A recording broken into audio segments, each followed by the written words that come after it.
Everyone lived together in a big house that was protected by a wise old bird, or so the story went. As I got older, though, I began to have doubts. What kind of bird? I'd asked him one afternoon at age 7. Oh God, my voice. Okay. Eyeing him skeptically across the card table where he was letting me win at Monopoly. A big hawk who smoked a pipe, he said. You must think I'm pretty dumb, Grandpa. He thumbed through his dwindling stack of orange and blue money. I would never think about that about you, Joachim. I knew I offended him because the Polish accent he could never quite shake had come out of hiding, so that would become would and think would become think. Feeling guilty, I decided to give him the benefit of the doubt. But why did the monsters want to hurt you? I asked. Because we weren't like normal people. We were peculiar.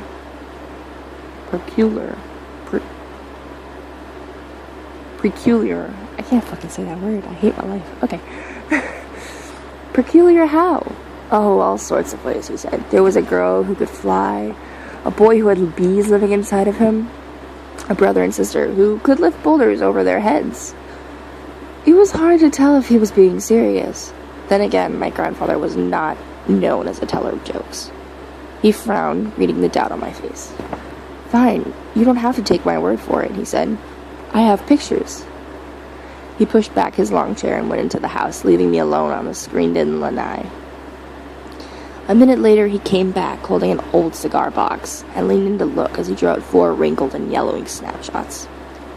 The first was a blurry picture of what looked to be a suit of clothes with no person in them. Either that, or the person didn't have a head.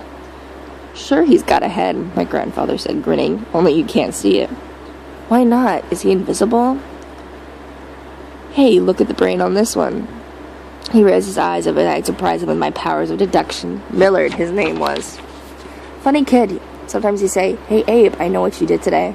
And he'd tell you where you'd been, what you had to eat, if you picked your nose when you thought nobody was looking. Sometimes he'd follow you, quiet as a mouse, with no clothes on so you couldn't see him, just watching. He shook his head. All the things, eh? He slipped me another photo. Once I had a moment to look at it, he said, So, what do you see? A little girl, and she's wearing a crown. He tapped the bottom of the picture. What about her feet? I held the snapshot closer. The girl's feet weren't touching the ground, but she wasn't jumping. She seemed to be floating in the air. My jaw fell open. She's flying! Close, my grandfather said. She's levitating. Only she couldn't control herself too well, so sometimes we had to tie a rope around her to keep her from floating away. My eyes were glued to her haunting, doll-like face. Is this real? Of course it is, he said gruffly, taking the photo and replacing it with another, this one of a scrawny boy lifting a boulder. Victor and his sister weren't so smart, he said, but boy were they strong. He doesn't look strong, I said, studying the boy's skinny arms. Trust me, he was. I tried to arm wrestle him once, and he just about tore my hand off. But the strangest photo was the last one. It was the back of somebody's head with a face painted on it. I'll send you the pictures so you don't feel left out. I stared at the last photo as Grandpa Portman explained. He had 2 mouths, see? One in the front and one in the back. That's why he got so big and fat. But it's fake, I said. The face is just painted on. Sure, the paint's fake. It was for a circus show. But I'm telling you, he had 2 mouths. You don't believe me? I thought about it, looking at the pictures and then at my grandfather, his face so earnest and open. What reason would he have to lie? I believe you, I said. And I really did believe him, for a few years at least. Though mostly because I wanted to, like any other kids wanted to like any other kids my age wanted to believe in Santa Claus. We cling to our fairy tales until the price for believing them became too high. Which for me was the day in 2nd grade when Robbie Jensen pantsed me at lunch in front of the table of girls and announced that I believed in fairies. It was just desserts, I suppose, for repeating my grandfather's stories at school, but in those humiliating seconds I foresaw the moniker Fairy Boy trailing me for years, and rightly or not, I resented him for it. Grandpa Portman picked me up from school that afternoon, as he often did when both of my parents were working. I climbed into the passenger seat of his old Pontiac and declared I didn't believe in his fairy stories anymore. "What fairy stories?" he said, peering at me over his glasses. "You know the stories about the kid and the monsters." He seemed confused. "Who said anything about fairies?" I told him that a made-up story and a fairy tale were the same thing, and that fairy tales were for pants-wetting babies, and I knew his photos and stories were fake. I expected him to get mad or put up a fight, but instead he just said, "Okay," and threw his Pontiac into drive. With a stab of his foot on the accelerator, we lurched away from the curb, and that was the end of it. I guess he'd seen it coming. I had to grow out of him eventually.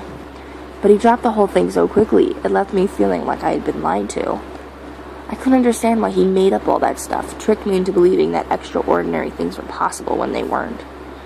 It wasn't until a few years later that my dad explained it to me. Grandpa had told him some of the same stories when he was a kid, and they weren't lies exactly, but exaggerated versions of the truth. Because the story of Grandpa Portman's childhood was not a fairy tale at all. It was a horror story. My grandfather was the only member of his family to escape Poland before the Second World War broke out. He was 12 years old when his parents sent him into the arms of strangers, putting their youngest son on a train to Britain with nothing more than a suitcase and the clothes on his back. It was a one-way ticket. He never saw his mother or father again, or his older brothers, his cousins, his aunts and uncles. Each one would be dead before his 16th birthday, killed by the monsters he had so narrowly escaped. But these weren't the kind of monsters that had tentacles and rotting skin, the kind a 7-year-old might be able to wrap his mind around.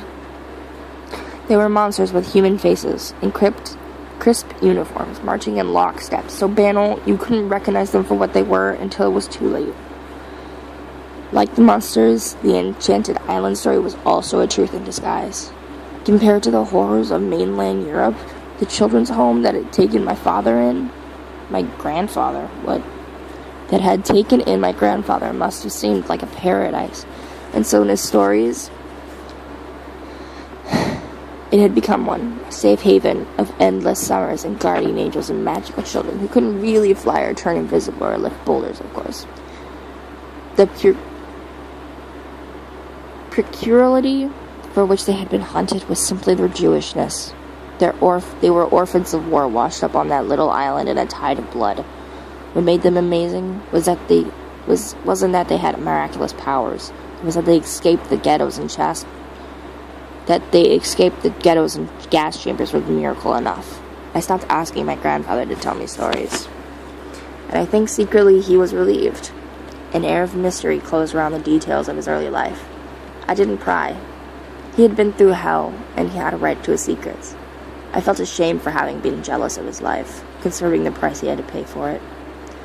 And I tried to feel lucky for the safe and unextraordinary one I had done nothing to deserve. Then, a few years later, when I was 15, an extraordinary and terrible thing happened. There was only before and after.